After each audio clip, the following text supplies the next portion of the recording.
Adiskideak, egunon, gaur txigita Bizkai aldean ibiliko da. Hemen, Urdai ibai deitu erreserban deskubrituko dugu, basondo deitu basa piztien hartatzeko gunea, baita ere Bird Center delakoa. Eta ikusten duzutenez, baita ere kanoa eginen dugu. Istant arte.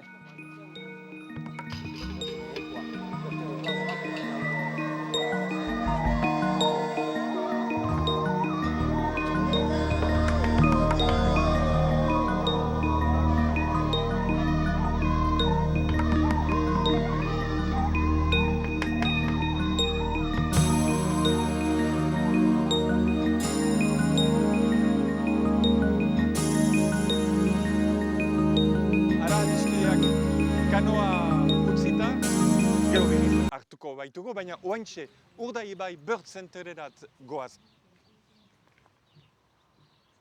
Opa! Aupa, jande, ongi etorri. Eskerrik asko. Urdai ibai Bird Centerrera.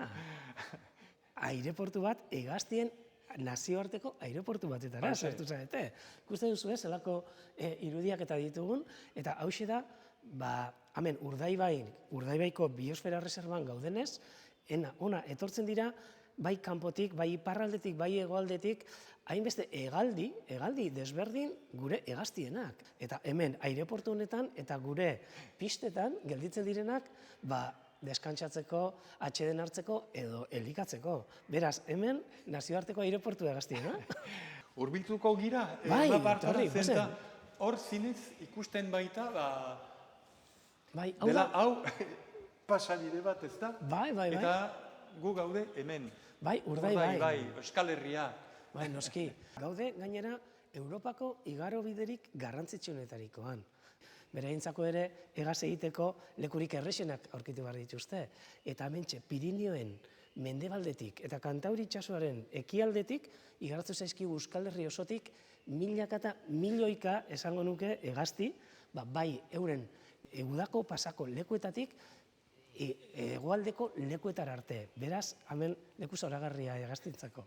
Eta gainera, esan behar dizuet, noski, guk ikuste ditugula, baina euretariko gutxi batzuk. Guk ikuste ditugu batez ere horrelako pausaldiak egite dituztenean. Eta batez ere, eguraldi txarrak daudenean, eguraldi kaskarrak datozenean, beraien migrazioetan, beraiek behar izan daukate gelditzeko, pausatzeko, iateko, atseden hartzeko, eta behin atseden hartuta, berriz ere, beraien bidaia jarraitzeko, noski.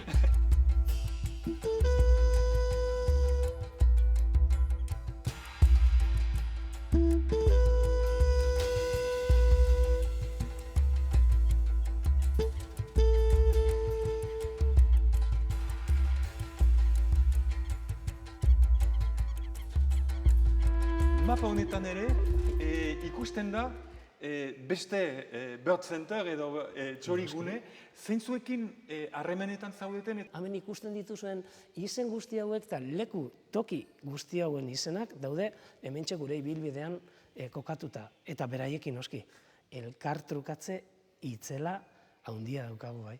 Ikusten dut Arkasoneko aldia, baita ere nolaz ez landeetako Orks padura, Akitaniakoekin ere harreman sendoak dituzue. Bai, azken finean Akitania eta iparraldea berton daukagu. Hegazti batentzako apurtxo bat gora igo eta hortxe dago.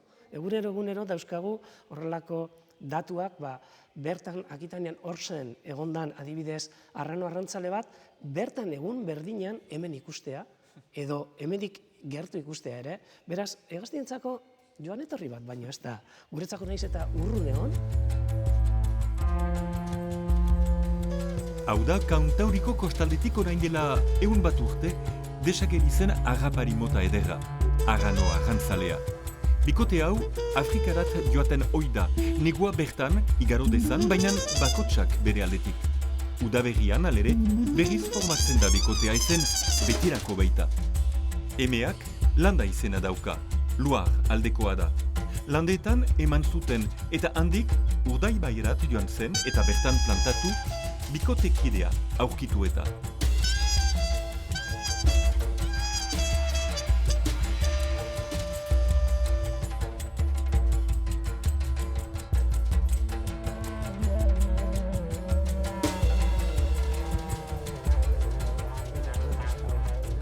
Nazioarteko igaldi, Ba, paperak erakutsi beharko ditut orduan. Pasa, eskerrik mila. Ate guztiak. Bai, hau dira ateak, nondik etortzen zaizkigun hegaztiak, eta ikusteko, eta gero dauzkagun zuzenekoak eta hori da oraintxe momentuan, Norvegian. Norvegian, oraintxe momentuan dute 8 gradutara. Bai, eta hori dira etortzen zaizkigun hegaztiak, hau Islandian, eta bituzlako eguraldi daukaten. Ederra. 12 gradu. Ja, hortxe gabiltza baino. Bai. Eta hau izango litzake, Gibraltarren. Oso leku garrantzitsua migraziorako. Eta gero, noski, gure gaztiak ere Afrika urrunera badoaz, eta hau da, Surafrikan, Afrika hegoaldean dagoen leku bat oso berezia. Beraz, Pasa, mila esker. Eta helduerak eta abiadak. Ba, guk abiadak. abiatara guaz. Igaz. Beitu, orain etorri gara, behatokira, eta hemendik ikusten dira lehen esan dizkizudan pista hauek. Hegaztiak lurreratzeko pistak, eta daude hainbete gauza. Erakutziko dizu zertu gauza dauden, Pikiko ditut. Beitu. Hemen daude kuliska zuriak, etorri ikusten. Frantsesez? Chevalier? Chevalier. Hau hie. Oraintxe momentuan etorri da zingira mirotza, eta denak hasi dira horregaz, eta bai ikusteko oso polito da. Eta hemendik dena zaintzen duzu, beraz. Dena, bai, hemen aireportua daukagu, eta dorrea ere, kontrolatzeko eta zaintzekoa, eta aireportuta moduan gu gara kontrolatzaileak, edo zaintzaileak, beraz, hemendik ezaigu ezer ez digoi ez egiten. Eta baita ere, esplikatu diazu, Europarekin ere... Bai, torri ikusten. Bai, behitu baina hande. Eta hemen beraz padura, baina nola aritzen zarete? Bai, behitu, dauzkagu horrelako kamerak, Ados. eta kamera hauetatik gu markatzen duguna ikusten dugu hemen. Bai, beraz, orain, ipiniz dizkizu. Hor espatulak? Bai, mokozabalak. Eta mokozabalak. Bai, orain lo daude, baina eske oso kuriosoa da, ze hegazti hauek guretzako dira oso garrantzitsuak, ze dira gure migrazioaren erakusle. Eta gainera ez hori bakarrik, gure nazioarteko lagunen tresna erabiltzen duguna. Eta badago holaren mokozabalekin proiektu polit bat, hasi Herberetatik eta Frantzia guztitik jaisten dena behitu. Eta hemen dauzkagu proiektu honetan nola Herberetan markatutako, GPS-arekin markatutako mokozabalak zelako bidai egiten ari diran. Etorri dira, Sometik pasatu dira, hemen Frantzia iparraldean, etorri dira Bretaña ingurura, Bretañatik ere... Eta hau da, zuzenean? Zuzenean, bai, orain momentuan, Nontz ondoan dago, hemen mokozabal bat, Petra izeneko mokozabala, eta jarraipena egiten dugu zuzenean gure Herberetako lagunekin. Eta nola dute, badute zera bat? Bai, da GPS bat daukate, eta momentu, gorputzean, eta berarekin badakigu justu ze lekutan dauden momentu bakoitzean. Eta gero hornetatik guk ja telefonoz bitartez beraiekin hitz egiten dugu, eta baitu jarro hemen dago, eta ikusi dugu, eta baitu. Eta izena daukate? Bai, izena daukate, jarro, Kamila, danetariko izena, matxiz, gel, asko, berli, asko.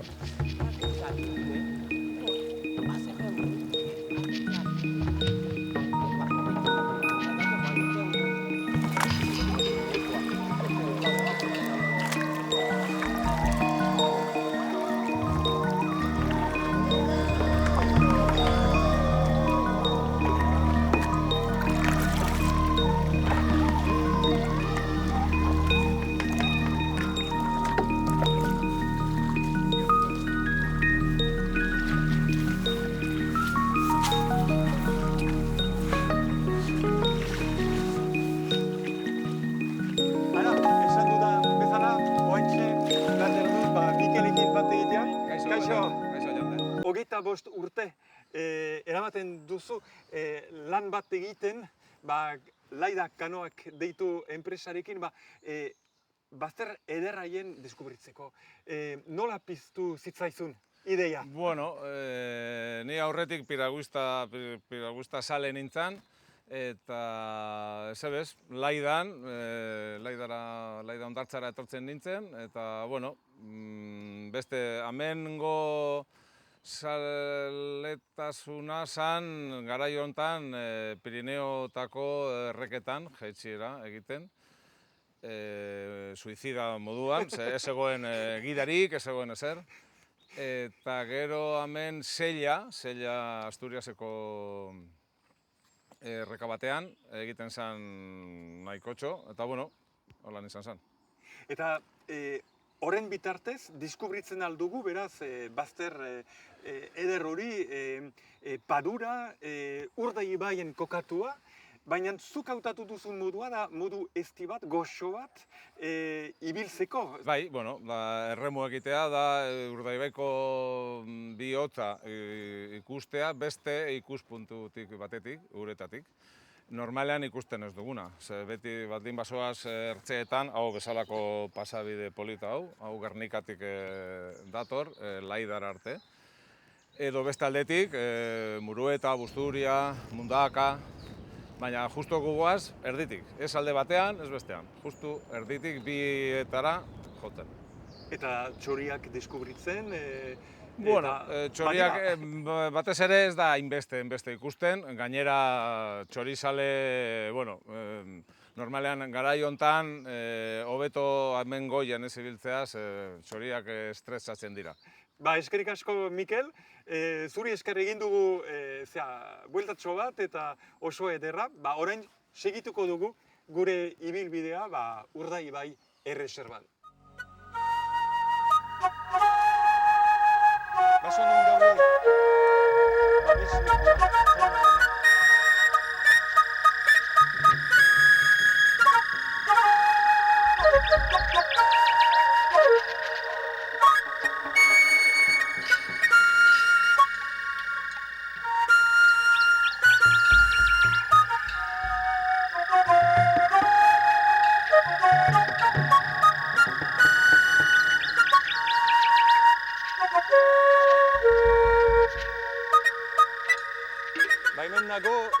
Nerea, mila esker, gure ekipa hemen harturik.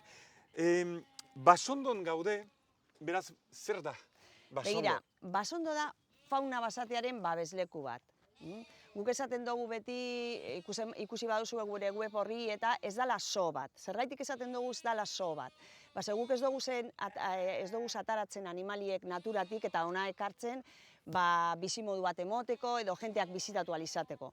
Gure animaliek nagusiki hirubidetik datoz. Batetik errekuperazio zentroetatik, animaliek heltzen dira zentro horietara edo zauriturik, edo zumeak izan da, edo dekoniso batetik ere bai. Orduen, berton saiatuko direz, ahalik eta kontaktu bitxien izaten sendatzen dituzten animaliekin. Zergatik, guzti sendatzen direzenak berriro bueltatzen direzelako naturara. Baina pilo bat geratzen direz, lesino diferentiekaz, ja natura neuren kabuz, ezin direzenak bizi. Orduen, zer egiten deurie ale hauekin? Hil beharrean geure molko zentroetara ekartzen deuriez helburu pedagogikoekin. Hori izango zen lehenengo bidea. Bigarrena, programa berezietan eta sartu nauzen animaliek. Hauek adibidez bisonteak direz. Eta hor bai garela hazkuntza zentroa. Eta gero bukatzeko partikularrak eta zediduten dozkuezen animaliek. Honek normalien maskotak izan dako animaliek direz. Eta gero usten dituzte? Bai. Bueno, horrelakoak gara. Gurean ere gertatzen da. Bai. Eta hemen, bada jende asko, lanean, horon Bai. Kaixo, egunon, lantalan. Bai, begira.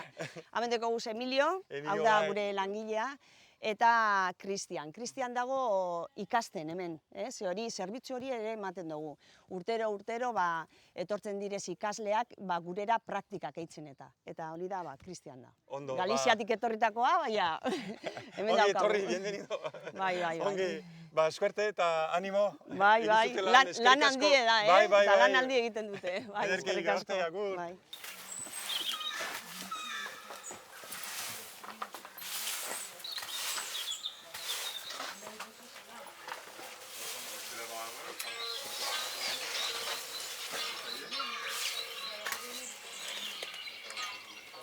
Txaber Maiztegi, Maresala, berak sortu zuen hori.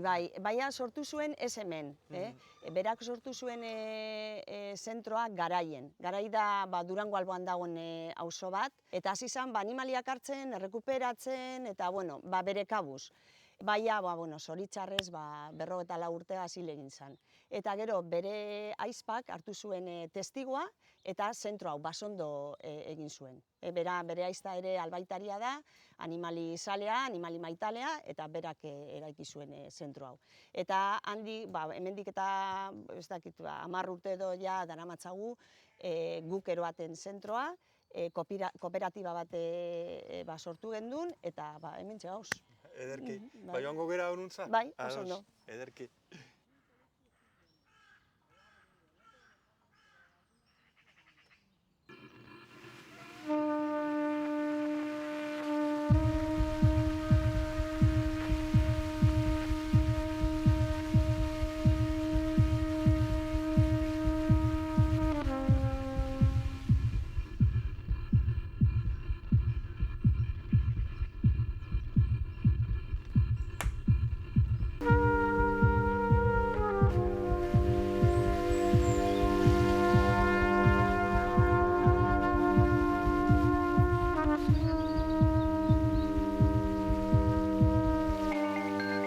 Goatzen naiz, orduan, orain dela 8-10 bat urte, txiki-txikiak zirela, eta eskuetan hartu genituela, noski handitu dira. Nola etorri ziren eta 8 kume haiek hona? Begira, konkretuki lur eta sua berton jaio ziren, zuk ezagutu zenitunak, hauesek direz. Baina honek dauz programa baten barne sartun da zergatik. Zuek imaginatu, aske ibiltzen direzen otxoei, pandemia bat edo zer gertatzen zaie, bisontei gertatu zitzaien moduen. Orduen, guk hemen dekoguz ale batzuk, kumeak izateko moduen, hori egoera hori gertatuko bazan, gero kume horiek naturan askatzeko. Hori izango zen helburue. Ikusi ditugu ere saioak putreak, Bai. hemen gotarrak eta basak. Egunero datoz, janaria lapurtzera, hori ere ezin dugu saiestu, ze ikusi dozun moduen saien instalazioan ez dau inolako esirik goitik eta sartu aldirez, harrapatzen dute janaria eta badoaz. Eta inguruen eta arboletan ikusiko dozuez zain, hemendeko guzenak edo egoak apurtuta dekiez, edo igual bateri begi bat falta dako, batzutan ego osoa falta dako, eta hola, naturan eurek hau bizitzeko gai ez direzenak deko guzemen sartun da gure instalazioetan.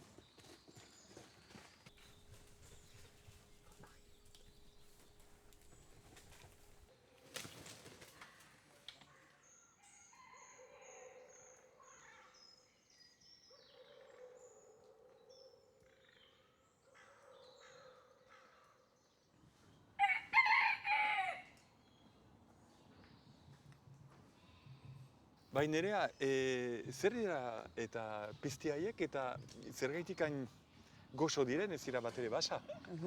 Begira, honek orkatzak direz, gure inguruen nahikotxu egoten direz. Zer gertatzen da hauekaz jaiotzen direzenean, bere amak izen deusela oheratute. Horrek esan nahi du, geldi-geldi euren gordelekuen izen dauzela, eta hauek ez dira mugitzen. Orduen, jentea pasatzen da, eta batzutan pentsatzen du abandonatuta dauzela. Orduen, hartzen dauz, eta eramaten deuriez errekuperazio zentrure. Berton, eskuz hasi behar direz, biberoiaz hasi behar direz. Horrek esan nahi dau, hauek ezin izango direzela bueltatu naturara, inoiz ere ez. Horregatik hurbiltzen direz gugana. Esker mila benetan, oso polita, oso ondo. Lili, aida, hartu. Zer,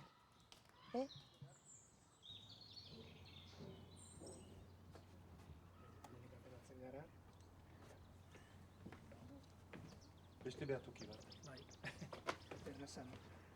Oantxe pixkat jakin nahi nuke, arantzadi zer den, zer eta okerrez banago, elkarte zientifiko horrek kudeatzen baitu zentro hori. Bere barnean daude hainbat eta hainbat departamentu. Bai ornitologia departamentua gu geu barne girana, baina baita ere, bai botanikatik, bai naturzientzien munduan, baina baita ere beste alor batzutakoak, antropologia, arkeologia, horrelako departamentu asko dauzka Arantzadik, ze guk bai badauzkagu gure ikerketa proiektuak, bai hegaztien jarraipenak egiten, eraztuntzen hegaztiak beraiek, zentsoak egiten, evoluzioa ikusten, bai kontserbaziokoak eta guk horiek bai ateratzen ditugula aldizkari espezifikoetan, baina hori oso jende gutxira ailegatzen da. Baina gure helburua izan ohi da normalean, jende arruntari iristea modu errez batetan, eta hartzen ditugunak dira gure ikerketa horietariko anekdotak eta horrelako kontuak, hegaztiei buruzko gauza liluragarriak, eta jendeak behintzat ikusteko zelako leku zoragarrian bizi garen, eta zen nolako altxorrak ditugun, ez da? Altxorren artean bat hemen deitzen da ahate txistularia, orduan. Ahate txistularia, bai, da ahate mota bat, oraintxe neguan iritsiko zaiguna, eta ja iritsi dira, ze atzetik entzuten ditugu, eta Eskandinavian ugaldu ostean, etortzen diona negua pasatzen, eta oso kuriosoa da, eta jendeari asko gustatzen zaio, beraien doinua entzutea, ze egia esan txistu bat da, bai.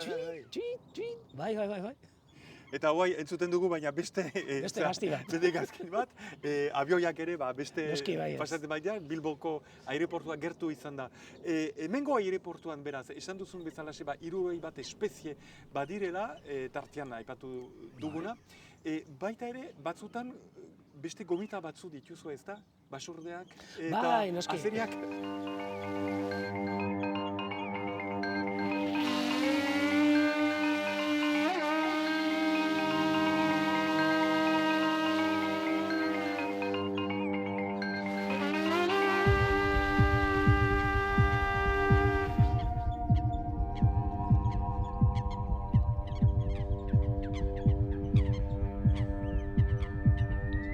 Azken finean, Urdaibaik eta paisaje honek ikusten duzen bezala, oso leku desberdinak ditu basoak, ditu artadiak, aristiak, ezeguneak, kostaldeak, danetari daukagu hemen, beti esan dugu, ez gara erreserba natural bat. Gu izatez, biosfera erreserba baten barruan gaude, Urdaibaiko biosfera erreserba. Eta horrek zentzu bat dauka eta esan nahi bat. Azken finean, gu gaude oso ondo kontserbatu den eremu batetan, baina jendea bizi den eremu batetan. Gu ez gaude, zelan esango dizuet, leku galdu batetan, jenderik ez dagoen leku batetan. Hemen, biosfera erreserba oso txikia izanik, 45.000 biztanle bizi dira inguruan, 22 udalerri daude. Eta noski, era jasangarri batetan, saiatzen gara behintzat, bai fauna, flora eta jendea, bai kultura dena uztartzen eta denak lekutxo bat eukitzen ingurutxo honetan, bai. Aipatu baituzu, UNESCOk ezaguturiko eremua noiz egina izan zen orduan? Bai, hau izendatu zen biosfera erreserba modura 1984ean. Paradisu bat nola baita. Bai, guk esate dugu hegaztientzako paradisu bat. Eta hegaztientzako paradisu bat baldin bada, gu geuretzako ere paradisu bat izango da. Esker mina. Zeueri. Esaten hile naiz, belarrere baki beharko genukela, ze hor behan, azunak daude.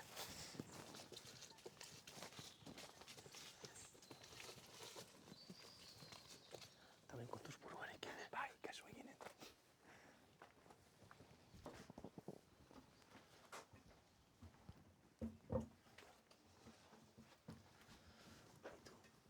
Hor ikusten dira, hori dira kopeta zuriak. Hor daudenak, eta egin alduzuna da, horako zulo azkartxo bat, eta begiratu. Hori dira trompeta jotzen ditenak. Eta gero, hemen tordokak ere badaude.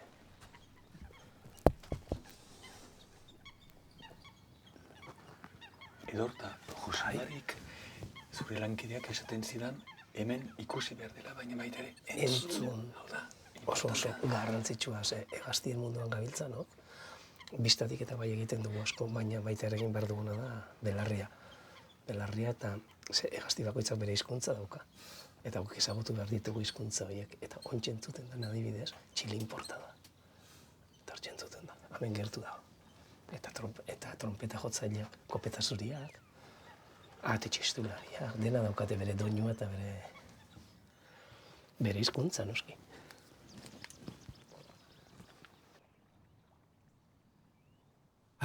adiskideak. Horrela urdaibai utziko dugu. Txorien artean, txirritak agurtzen zaituzte.